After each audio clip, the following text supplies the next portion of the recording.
అందరికీ నమస్కారం. आप सभी को ब्रह्मर्षि तटवर्ती राघवराव सर का नमस्कार। కార్యక్రమం ప్రారంభించే ముందు గురువు గారు బ్రహ్మర్షి పత్రి గారికి ఒకసారి మనం ధన్యవాదాలు చెప్పుకుందాం. कार्यक्रम शुरू करने से पहले परम गुरु ब्रह्मर्षि पितामह पत्री जी को धन्यवाद करते हैं। మనం గత 93 ఎపిసోడ్ నుంచి ఒక విషయం మీద చెప్పుకుంటున్నాం. ఈరోజు 94వ ఎపిసోడ్. हम पिछले 93 एपिसोड से एक विषय के ऊपर चर्चा कर रहे थे। आज का यह एपिसोड 94वां है। ఈ సందర్భంగా బ్రహ్మ జ్ఞానం 13వ పార్ట్ మనం చెప్పుకుంటున్నాం. इस संदर्भ में ब्रह्म ज्ञान 13वां भाग में हम बता रहे हैं। గత 12 పార్టుల్లో కూడా पिछले 12 भागों में బ్రహ్మ జ్ఞానం ఎంత గొప్పది, ब्रह्म ज्ञान कितना महान है, ఆ పరబ్రహ్మ वह पर ब्रह्म అంటే ఆత్మ मतलब आत्मा ఎంత గొప్పది कितना महान है, అన్న విషయం మనం తెలుసుకుంటాం. यह विषय हम समझ चुके हैं। ఈరోజు ఇంకొక విషయం తెలుసుకుందాం. आज एक और विषय के प्रति जानकारी प्राप्त करेंगे। ఈరోజు కబీర్ మహాశయుడు చెప్పినటువంటి ఒక విషయం గురించి మనం తెలుసుకుందాం. आज कबीर महाशय के द्वारा कहा गया एक विषय के ऊपर जानकारी प्राप्त करेंगे। ఆయన ఏం చెప్పాడంటే, उन्होंने ये कहा है, ఈ శరీరం అనే यह शरीर नामक మట్టి పాత్రలో ఉన్న मट्टी के पात्र में जो है అంధకారంలోనే अंधकार में ही సృష్టికర్త అయిన सृष्टिकर्ता ऐसा ఆ పరబ్రహ్మ वह पर ब्रह्म అంటే భగవంతుడు ఉన్నాడు. मतलब भगवान है। మళ్ళీ ఇంకొకసారి చెప్తున్నాను, ఈ శరీరం అనే మట్టి పాత్రలో ఉన్న అంధకారంలోనే इस शरीर नामक मिट्टी के पात्र अंधकार में ही रहता हुआ మట్టి పాత్రలో ఉన్న मिट्टी के पात्र में बसे हुए అంధకారంలోనే अंधकार में ही సృష్టికర్త అయిన सृष्टिकर्ता ऐसा ఆ పరబ్రహ్మ वह पर ब्रह्म అంటే భగవంతుడు ఉన్నాడు. मतलब भगवान है। కబీర్ మహాశయుడు कबीर महाशय ఈ శరీరాన్ని इस शरीर को మట్టి పాత్రతో పోల్చాడు. मिट्टी के पात्र से तुलना किया है। మట్టి పాత్ర ఏమవుతుంది అంటే, ఆ మట్టి పాత్రను మూసేస్తే లోపలంతా చీకటే, అంధకారమే. मट्टी का पात्र को यदि बंद करते हैं ऊपर से तो अंदर पूरा अंधकार ही रहता है। అలాగే ఈ శరీరం లోపల అంతా అంధకారమే. उसी तरह इस शरीर में भी भीतर से अंधकार ही है। అటువంటి మట్టి పాత్రలో ऐसे मिट्टी के पात्र में అంధకారంలో अंधकार में అఖండ తేజస్సు కలిగిన अखंड तेज वाले తేజస్సు కలిగినటువంటి अखंड तेज जिसको है ऐसा ఆ పరబ్రహ్మ वह पर ब्रह्म అంటే సృష్టికర్త, मतलब सृष्टिकर्ता అంటే ఈ సకల చరాచర సృష్టిని సృష్టించినవాడు. मतलब सकल चराचर का जिसने सृष्टि किया है। ఈ స్థావర జంగమాలు అన్నిటినీ సృష్టించినటువంటి వాడు. సార్ మళ్ళీ చెప్పండి సార్. స్థావర జంగమాలు జంగమాలు అంటే ఏంటి సార్? చలించేవి, కదిలేవి. जी ఒక చోట ఉండవు. జంగమం అంటే స్థావరం అంటే ఒక చోట ఉండేది. जी జంగమం जो అంటే एक समय पे ఆ, स्थिर అక్కడి रहता है అక్కడి నుంచి ఇక్కడికి और जो इधर से उधर चलित होता है, वह सभी को సృష్టించినటువంటి सृष्टि किया हुआ ఆ సృష్టికర్త. वह सृष्टिकर्ता అంటే పరబ్రహ్మ मतलब परब्रह्मा ఉన్నాడు. है। ఇక్కడ ఆలోచించవలసింది ఏంటంటే यहाँ पे सोचने की बात ये है, ఇంతటి గొప్ప భగవంతుడు इतने महान भगवान ఈ శరీరంలో ఉన్న इस शरीर में है, फिर भी ఎందుకు क्यों మానవుడు ఏమీ చెయ్యలేని వాడిగా ఉన్నాడు? मानव कुछ भी न करने वाले के जैसा है? ఎందుకు ఇంత అల్పవాడిగా ఉన్నాడు? क्यों इतना अल्प बना हुआ है? బనావు హువా హే కాదు, ఉన్నాడు, అల్పంగా ఉన్నాడు, क्यों इतना अल्प है? ఏమీ చేయలేని వాడిగా ఉన్నాడు. जो कुछ भी नहीं कर पाएगा ऐसा है। దానికి కారణం उसका कारण కబీర్ చెప్పడం జరిగింది. कबीर ने बताया है। ఎందుకంటే ఆయన శరీరం అనే మట్టి పాత్రలో ఉన్నాడు కాబట్టి. क्योंकि वे शरीर नामक मिट्टी पात्र में हैं, इसलिए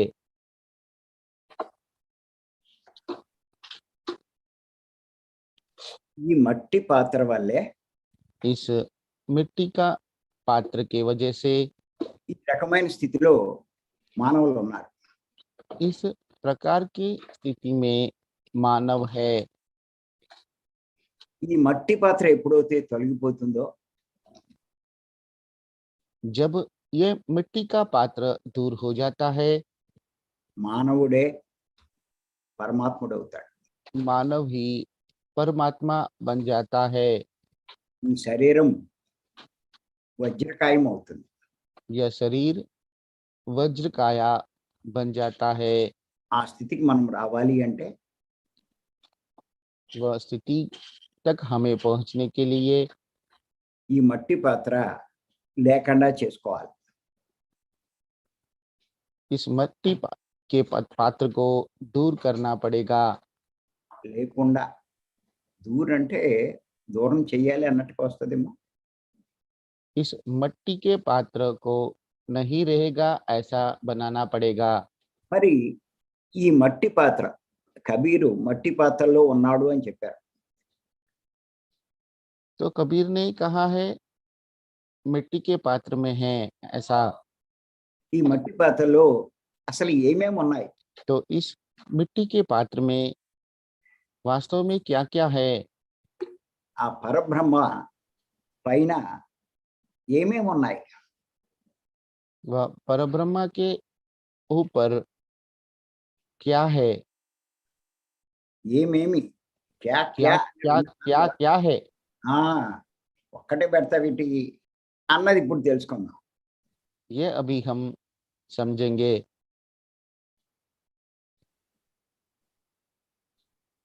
ఆత్మ आत्मा అంటే ఆ పరబ్రహ్మ పైన मतलब परब्रह्मा के ऊपर స్థూల సూక్ష్మ కారణ దేహాలనే स्थूल सूक्ष्म कारण शरीर ऐसा బలమైన ప్రాకారాలు కలిగిన बलवान प्रकार के साथ కోటలో బందీగా ఉంది. महल में बंदी बनकर है। మహల్ కాదు నాయన, కోట. కోట అన్న మరి ఇక్కడ किला అనాలా సార్?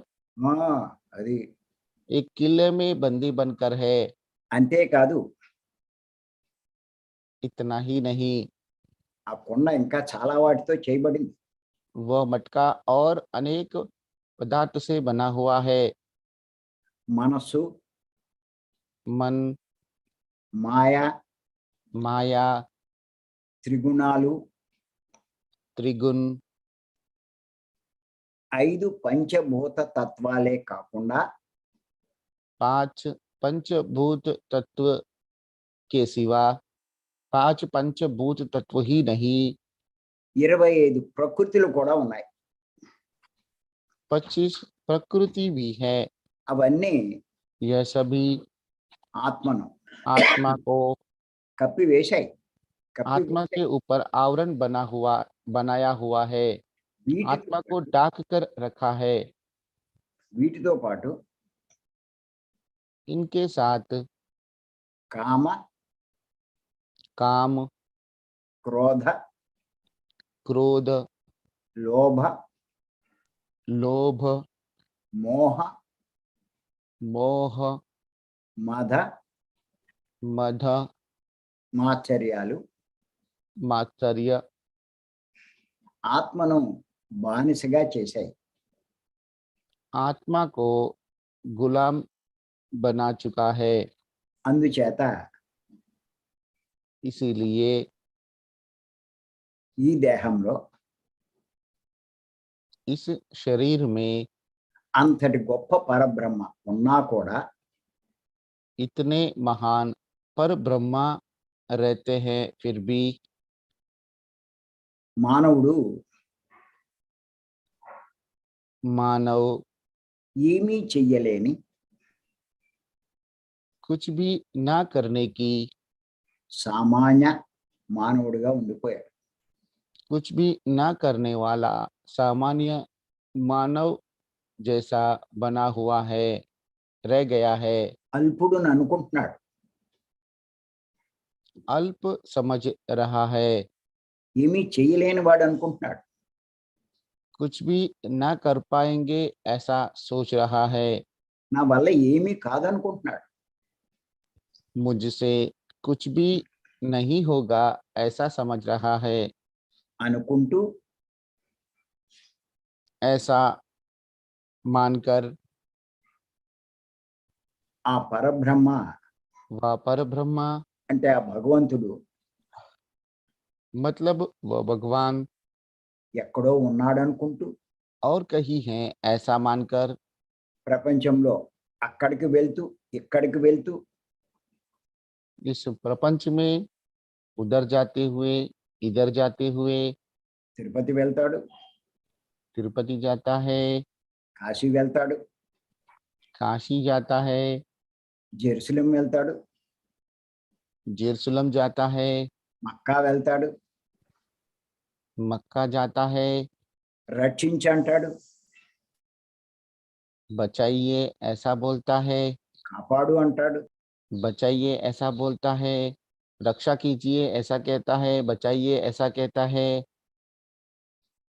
ఆదుకోమంటాడు, मेरा बचाव कीजिए ऐसा बोलता है, నువ్వే దిక్కంటాడు, आप ही सहारा हो ऐसा बोलता है, నా వల్ల కాదంటాడు, मुझसे नहीं होगा ऐसा बोलता है, నువ్వు రక్షించకపోతే నాకు దిక్కు లేదంటాడు. यदि आप रक्षा नहीं करोगे तो मेरा और कोई सहारा नहीं है ऐसा बोलता है। ఇలా రకరకాలుగా ప్రార్థిస్తున్నాడు. इस तरह से अनेक प्रकार से वो प्रार्थना कर रहा है। ఇంతకీ ఆయన ఎక్కడో లేడు, ఆ పరబ్రహ్మ, ఆ భగవంతుడు. वास्तव में वह परब्रह्म, वह भगवान कहीं और नहीं है, ఈ శరీరంలోనే ఉన్నాడు, తన శరీరంలోనే. इस शरीर में ही है, उनका शरीर में ही है। ఈ మానవుడు यह मानव ఇన్ని పుణ్యక్షేత్రాలు తిరిగే బదులు इतने पुण्य क्षेत्र की पर्यटना करता है, इसके बदले में తన లోపలికి వెళ్తే अपने भीतर जाता है तो ఆ దైవాన్ని తెలుసుకోగలుగుతాడు. उस दैवत्व को समझ पाएगा, ఆ పరబ్రహ్మను దర్శించగలుగుతాడు. उस पर ब्रह्म का दर्शन कर पाएगा। ఏ కొండ అవుతే जो मटका పరబ్రహ్మను అంధకారంలో ఉంచిందో पर ब्रह्म को अंधकार में रखा है, ఆ కొండ అదృశ్యమైపోతుంది. वह मटका अदृश्य हो जाता है। ఆ మానవుడి యొక్క సమస్త దుఃఖాలు తొలగిపోతాయి. उस मानव का समस्त दुख दूर हो जाते हैं, చివరకు మోక్షాన్నే పొందుతాడు. अंत में मोक्ष प्राप्त कर पाता है। ఆ కొండను उस मटके को అదృశ్యం చేసే अदृश्य करने वाला మార్గమే मार्ग ही పత్రిజీ మనకు బోధించిన पत्री जी के द्वारा हमें बोधित किया हुआ శ్వాస మీద ధ్యాస ధ్యానం. श्वास के ऊपर ध्यान केंद्रित करने वाली ध्यान, श्वास के ऊपर ध्यान केंद्रित करने वाली साधना,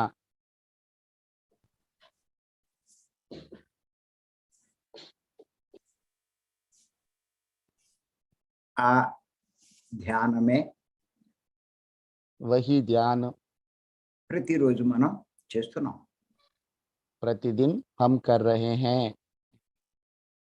ఈ శరీరం అనే మట్టి పాత్రలో इस शरीर नामक मट्टी पात्र में ఉన్న దోషాలన్నీ తొలగించుకుంటాం. जो दोष है उन्हें दूर करते हैं। అఖండ తేజస్సు కలిగినటువంటి अखंड तेजस जिसको है ఆ పరబ్రహ్మను దర్శించుకుంటాం. उस पर ब्रह्म का दर्शन कर पाएंगे, ఆత్మ సాక్షాత్కారాన్ని పొందుతాం. आत्म साक्षात्कार प्राप्त कर पाएंगे, మన జీవితాన్ని ధన్యం చేసుకుంటాం. हमारा जीवन को धन्य कर पाएंगे। మనకి ఇటువంటి అద్భుతమైన మార్గాన్ని అందించిన గురువు గారు हमें इतना अद्भुत मार्ग दिया ऐसे गुरुजी, పత్రిజీకి ధన్యవాదాలు చెప్పుకున్నాం. पत्री जी को धन्यवाद करते हैं। Thank you. Thank you. तो आज का यह हिंदी सेशन यहाँ पे गुरु जी का संदेश यहाँ पे समाप्त होता है। तो इस विषय के प्रति आपका अभिप्राय मंतव्य व्यक्त करेंगे। सबसे पहले मैं निखिल कौशिक जी को आमंत्रण देता हूँ। नमस्ते निखिल जी, अपने आप को अनम्यूट करेंगे। आपको आत्मवंदन और नमस्ते। तटवर्ती जी को आत्मवंदन। आज जो कबीर के द्वारा एक दोहा रचित है, उस संदर्भ में उसकी व्याख्या की है, जिसकी तुलना हमारे शरीर से की है कि यह शरीर एक मिट्टी का पात्र है और अगर इस पात्र को हम ढक देते हैं, उसके अंदर अंधकार है। इसी तरह हमारा शरीर भी जो हम जी रहे हैं वो एक अंधकार में जी रहे हैं, क्योंकि उसके अंदर अखंड प्रकाश है फिर भी अंधकार है। You please translate it also. I'm sorry, I'm going a little fast. చెప్పు. सर मैं समझ नहीं पाया, प्लीज रिपीट करेंगे सर। Yes, sure. आज कबीर जी के द्वारा कहे हुए एक दोहे के ऊपर अपन चर्चा कर रहे हैं। ఈ రోజు కబీర్ మహాశయుడు చెప్పినటువంటి ఒక వాక్యంపై మనం తెలుసుకున్నాము। कबीर जी ने इस शरीर को एक मिट्टी के पात्र से तुलना की है। కబీర్ మన శరీరాన్ని ఒక మట్టి పాత్రతో పోల్చారు। इस मिट्टी के पात्र को अगर हम ढक देते हैं तो अंदर अंधकार होता है। మన ఈ మట్టి పాత్రను మూసివేస్తే అంధకారంలో ఉంటాము। లోపల అంధకారంలో ఉంటుంది. లోపల అంధకారం ఉంటుంది. లోపల ఓకే सर। और इसी तरह हमारे शरीर के अंदर एक अखंड प्रकाश है, लेकिन हम उससे अवगत नहीं हैं। కానీ మన శరీరంలో ఒక అఖండ ప్రకాశం ఉంది, కానీ దాని గురించి మనకు తెలియదు। और हम इसी तरह से अंधकार में जी रहे हैं। మరి మనము ఇలాగే అంధకారంలో జీవిస్తున్నాము।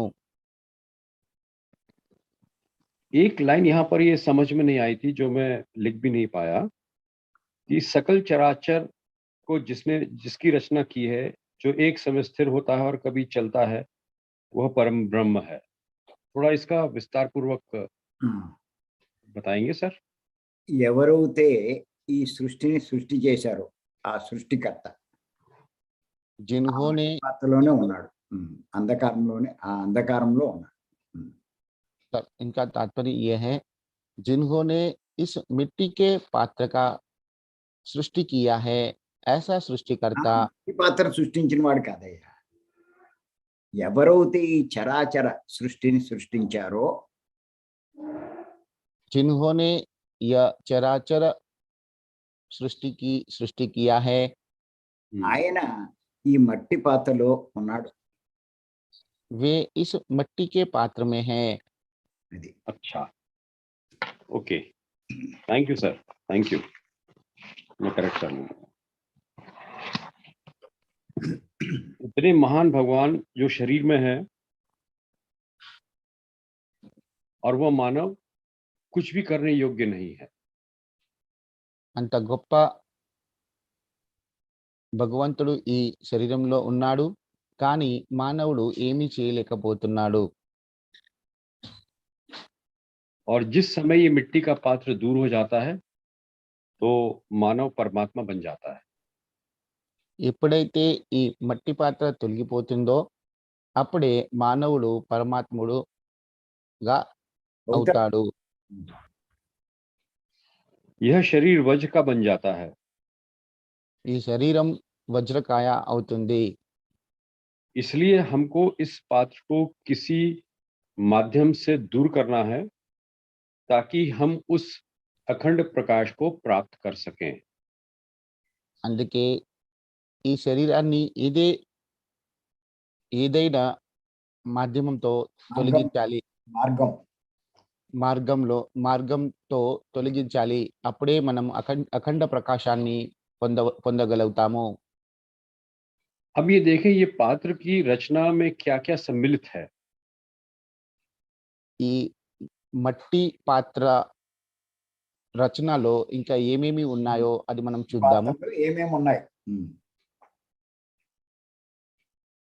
इसके ऊपर स्थूल, सूक्ष्म और कारण शरीर हैं, और एक प्रकार से उसकी किलेबंदी की गई है। Sir, yes sir. आत्मा के ऊपर, आत्मा के ऊपर, ओके। ब्रह्म के ऊपर, हाँ, परम ब्रह्म के ऊपर स्थूल, सूक्ष्म, so many things are there. Yes sir. All those things were called, Kabir called as मिट्टी का पात्र। Okay sir, okay. Out of it, first point, स्थूल Yes. सूक्ष्म कारण देह।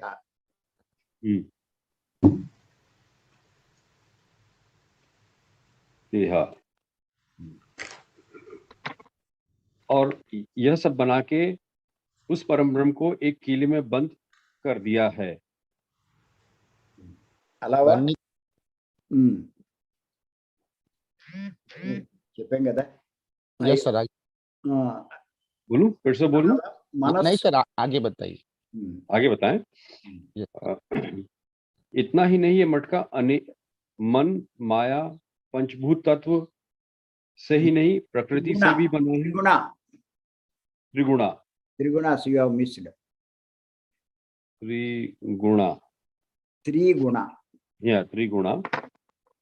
त्रिगुणा पंचभूत तत्व ही नहीं, प्रकृति से भी बना है।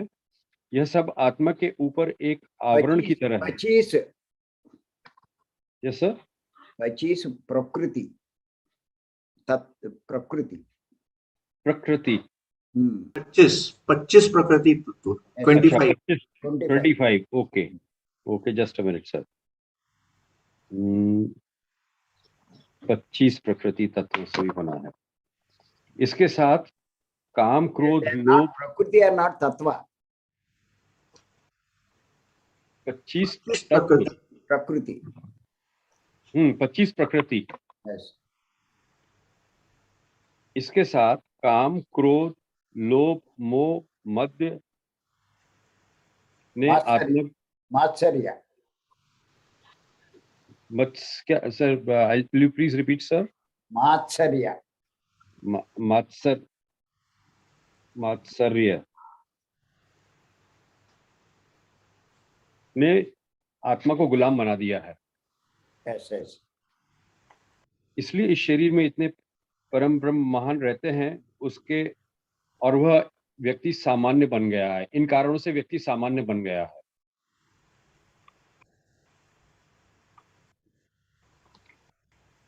और वह ये समझता है कि उससे कुछ भी नहीं होगा,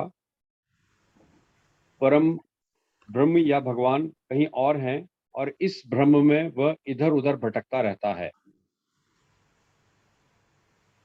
कभी मंदिर जाता है, कभी मस्जिद में जाता है, कभी चर्च में जाता है, और कभी कहता है कि मुझे बचाइए, कभी कहता है कि मुझे सहारा दो, और कभी ये कहता है कि मुझसे ये नहीं होगा। और इस अनेक प्रकार के से वह कई तरह की प्रार्थनाएं करता है। जब वास्तव में परम ब्रह्म उसके शरीर में है तो वह उसकी ओर ध्यान केंद्रित करे, और यही उसका पुण्य क्षेत्र होगा।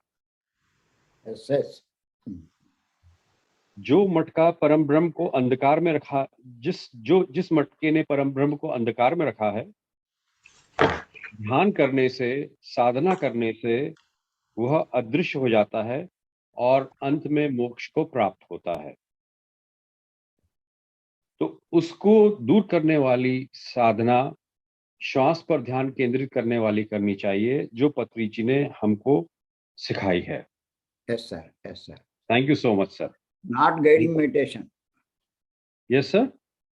Only Yeah, through. not another meditation. Yes sir.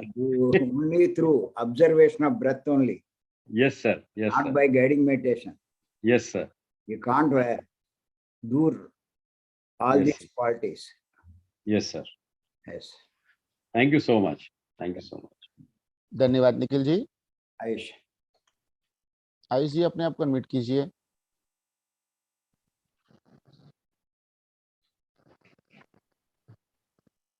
नमस्ते सर। नमस्ते। सभी साधकों को मेरा नमस्कार। आज हम विकृति प्रकृति संस्कृति के 94th सेशन में हैं, और उसमें भी ब्रह्म ज्ञान के 13वें संस्करण में है। आज हमने समझा कबीर दास जी का एक दोहा, जिसमें वे कहते हैं कि यह शरीर नामक एक मिट्टी का पात्र है, जिसमें अंधकार में सृष्टिकर्ता अर्थात परब्रह्म अर्थात भगवान रहते हैं। कबीर इस स्थूल शरीर की तुलना एक मिट्टी के पात्र से करते हैं, जिसको जब बंद कर दिया जाए तो अंदर अंधेरा रहता है, उस पात्र के अंदर अंधेरा हो जाता है। इसी अंधेरे में परम तेजस्वी तीव्र प्रकाश युक्त परमात्मा सृष्टिकर्ता रहते हैं। चल अचल जीवों की जिन्होंने सृष्टि की है, ऐसे परमात्मा, ऐसे परब्रह्मा जब इस शरीर में रहते हैं तो फिर यह शरीर में इतना अंधकार क्यों है? क्यों ऐसा लगता है कि यह मानव क्यों इस मानव को लगता है कि मैं कुछ भी नहीं कर सकता, मेरे पास शक्तिहीन हूं।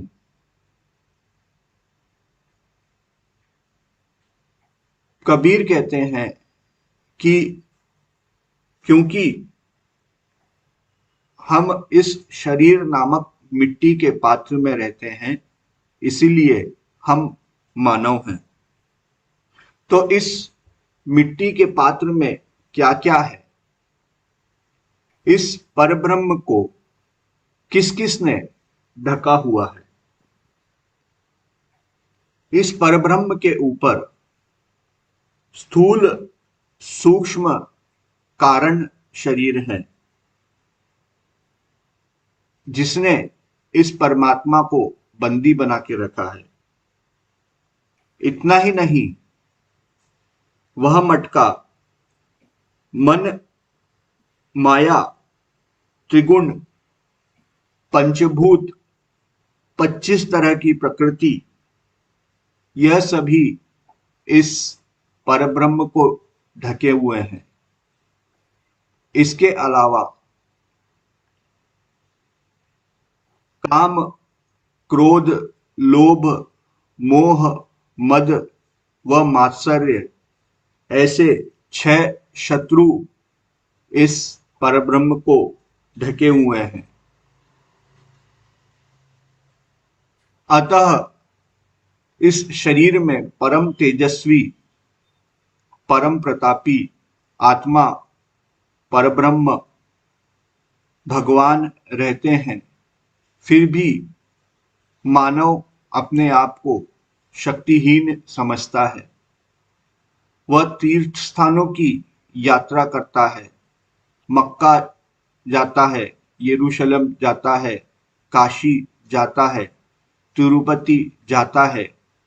वहां मूर्ति के सामने हाथ फैलाता है, कहता है कि मुझे बचाइए। उज्जैन ही जाता है। हैं? उज्जैन उज्जैन जाता है और कहता है, मेरा बचाव कीजिए, मुझे बचाइए, आप ही मेरा सहारा हो, आपके बिना मेरा कुछ भी नहीं होगा। यदि आपने मुझे सहारा नहीं दिया तो मेरा क्या होगा? तो क्या किया जाए कि यह परम तेजस्वी भगवान प्रकट हो? जब यह मिट्टी का पात्र अदृश्य हो जाएगा, तब इसके साथ यह सारी कमजोरियां नष्ट हो जाएंगी और परब्रह्म प्रकट हो जाएंगे।